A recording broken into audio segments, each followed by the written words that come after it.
बजे के लगभग हमारा रिजल्ट खुला, जो कि 540 नंबर के बेस से। लेकिन जब हमने 2 से 3 बार खोला 540 ही आए। उसके बाद जब हमने उसके 1-1.5 घंटे बाद ओपन करा तो हमारा रिजल्ट चेंज करके उन्होंने 167 का रिजल्ट कर दिया है। मैंने जो अभी एग्ज़ाम दिया है रीनीट, इसमें जब मेरा रिजल्ट आया मैंने 16 को रात में चेक किया तो 710 था। अच्छा। और फिर मैंने वही रिजल्ट जब सुबह चेक किया एक बार कंफर्मेशन के लिए तो वो 155 हो गया है। हमने 2-3 बार इसको खोला, 540 ही आए। लेकिन जब हमने जो है इसको 2 बज के, अगला दिन हो गया फिर 17 तारीख को, और 2:34 में भोर में हमने खोला है, सुबह के टाइम में खोला है। तो ये रिजल्ट हो गया मात्र 167 का। जोहार, देख रहे हैं आप द भारत मित्र और आपके साथ मैं आरती सिंह। झारखंड ही क्यों, पूरे देश में अगर किसी के साथ सबसे बड़ा मजाक हो रहा है तो वो है छात्र, जिन्हें हम देश का भविष्य कहते हैं, राज्य का भविष्य कहते हैं। झारखंड में आप देख ही चुके हैं, जेपीएससी, जेएसएससी, कुछ बताने की जरूरत नहीं है। लेकिन केंद्र सरकार क्या कर रही है? नीट का पेपर लीक हुआ तो रीनीट लिया गया, रीनीट परीक्षा कंडक्ट कराया गया। जब परीक्षा कंडक्ट कराए गए, उसके रिजल्ट्स आए तो रिजल्ट्स में कितना बड़ा गड़बड़ झाला है, इसकी एक छोटी सी बानगी हम आपको दिखाना चाहते हैं। देखिए रिजल्ट आता है हमारा, जो कि सबसे पहले हमने 12 बजे के लगभग हमारा रिजल्ट खुला, जो कि 540 नंबर के बेस से। लेकिन जब हमने 2 से 3 बार खोला 540 ही आए। उसके बाद जब हमने उसके 1-1.5 घंटे बाद ओपन करा तो हमारा रिजल्ट चेंज करके उन्होंने 167 का रिजल्ट कर दिया है। ये इसके रिगार्डिंग हमने एनटीए को मेल भी किया है, जिसका प्रूफ ये रहा। और कई छात्र अब हाईकोर्ट जाने की तैयारी कर रहे हैं। इस बीच हरियाणा से एक और चौंकाने वाला मामला सामने आया है। एक छात्र ने दावा किया कि उसके 2 अलग अलग स्कोर कार्ड जारी हुए। पहले स्कोर कार्ड में 605 अंक थे, लेकिन कुछ घंटे बाद डाउनलोड किए गए स्कोर कार्ड में सिर्फ 60 अंक दिखे। एनटीए ने कहा है कि सभी शिकायतों की जांच की जा रही है। खुला है रिजल्ट रात में 11 बज के 10 बजे उन्होंने जारी किया, 11 बजे हमारा खुला। हमने 2-3 बार इसको खोला, 540 ही आए। लेकिन जब हमने जो है इसको 2 बज के, अगला दिन हो गया फिर 17 तारीख को, और 2:34 में भोर में हमने खोला है, सुबह के टाइम में खोला है। तो ये रिजल्ट हो गया मात्र 167 का।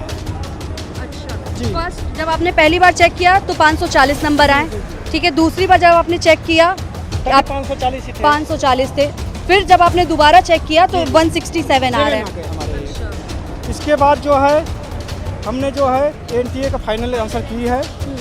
हमने एनटीए को मेल भेजा, अपनी पूरा लिख के और पूरा डॉक्यूमेंट लगाया है। इसके बाद उनको हमने भेजा है, मेल किया है, पूरा डॉक्यूमेंट के साथ मेल किया है।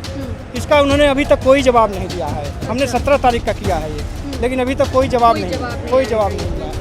एजुकेशन मिनिस्टर को ये किया हुआ है, इनका भी कोई जवाब नहीं आया। सेम हमने धर्मेंद्र प्रधान जी जी इनसे भी कोई जवाब नहीं मिला है हमें। एनटीए ने धांधली की। मैंने जो अभी एग्ज़ाम दिया है रीनीट, इसमें जब मेरा रिजल्ट आया मैंने 16 को रात में चेक किया तो 710 था। अच्छा। और फिर मैंने वही रिजल्ट जब सुबह चेक किया एक बार कंफर्मेशन के लिए तो वो 155 हो गया है। तो इसको देखने के बाद आपने क्या किया? इसको देखने के बाद हम यहाँ सीधे दिल्ली आए, एनटीए गए, वहाँ पे हमने अपना एप्लीकेशन फाइल किया तो उन्होंने कहा कि रिसीव कर लिया है। उन्होंने कहा 1 हफ्ते में हम आपको बताएंगे कि क्या होना है। और फिर उन्होंने कहा कि ऐसा हमारे यहाँ होता नहीं है कुछ। फिर मेरे 2025 वाले एग्ज़ाम में भी हुआ। अच्छा, क्या हुआ था उसमें? सर उसमें भी जब मैंने रिज़ल्ट चेक किया तो मेरे 670 थे। फिर 4-5 दिन बाद जब मैंने फिर से रिज़ल्ट चेक किया काउंसलिंग करने के लिए तो मेरा 110 हो गया था। ये शिकायत है छात्रों की रीनीट लेने के बाद भी कैसे इतनी गड़बड़ियां हो रही हैं। और इसलिए तो रीनीट लिया गया था ना भाई, कि जब नीट की परीक्षा में पेपर लीक हो गया तो भाई इस बार सब कुछ ठीक ठाक रहेगा। लेकिन क्या यही ठीक ठाक है? ये जो शिकायतें छात्र कर रहे हैं ये सिस्टम के खोखलेपन को दिखा रहे हैं। नीट पेपर लीक होने के बाद से 20 से 21 बच्चों ने अब तक सुसाइड कर लिया है। उसके बाद इन्होंने रीनीट यानी केंद्र सरकार ने रीनीट एग्जाम करवाया, एयरफोर्स की मदद ली गई और पता नहीं क्या क्या। आप देखिए कि कई लोगों को ऐसे डिटेन किया गया जैसे वाकई वही गुनहगार हो। शिक्षा मंत्री ने, देश के प्रधानमंत्री ने और पता नहीं कितने वीडियोस और फोटो जारी किए और पता नहीं क्या दिखाना चाहा कि वो इतना बड़ा री नीट करवा रहे हैं, जैसे मानो कि आज तक तो नीट एग्जाम कभी देश में हुआ ही नहीं था। और अब जब री नीट का रिजल्ट आया है तो एनटीए की हालत तो देखो। लोग प्रूफ के साथ मेल कर रहे हैं, शिक्षा मंत्री को मेल कर रहे हैं, लेकिन कोई सोल्यूशन नहीं है भाई। किसी के पहले 540 नंबर आ रहे हैं और उनको फिर 167 कर दिया जा रहा है, यानी मार्क्स कम कर दिए जा रहे हैं, और ये अपने आप हो रहा है, पता नहीं कैसे। क्या कोई चमत्कार हो रहा है? मतलब 540 नंबर रात में थे और जैसे ही सुबह इसे रीचेक किया तो 170 नंबर हो गए। भाई एजुकेशन मिनिस्टर इसकी जिम्मेदारी लेते हुए इस्तीफा क्यों नहीं दे देते? और अगर संभल नहीं रहा है तो फिर सब कुछ छोड़ दीजिए ना सरकार। क्यों छात्रों के भविष्य से खेल रहे हैं?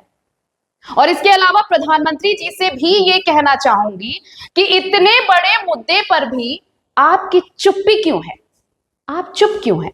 आपके अपने मंत्री नहीं संभल रहे, आपका डिपार्टमेंट खुद नहीं संभल रहा। सभी मंत्रालयों की तो हालत कमोबेश यही रही है। बच्चों का भविष्य आप दांव पर क्यों लगा रहे हैं, ये समझ से परे है। और आपसे सवाल इसलिए है क्योंकि जवाबदेही आपकी है। सत्ता में आप हैं तो जवाब भी तो आप ही देंगे ना। बाकी करते रहिए। हिंदू खतरे में है, हिंदुत्व खतरे में है, मस्जिद के नीचे शिवलिंग मिलेगा और फिर मुसलमानों के लिए अलग से आप धाराएं ले आइए, अलग से कानून ले आइए, नियम ले आइए, और फिर इन्हीं सारी चीजों से देश चलता रहेगा। उसके बाद नीट के बाद री नीट करवाइए, री नीट करवाइए और फिर ट्रिपल री नीट करवाइए। इससे किसी को क्या फर्क पड़ जाएगा? सत्ता आपकी है, सत्ता में आप हैं तो फिर सब कुछ आपका है। और जो सरकार में होता है, जो सत्ता में होता है, उसके लिए तो फिर यही एक जुमला है कि सब चंगासी।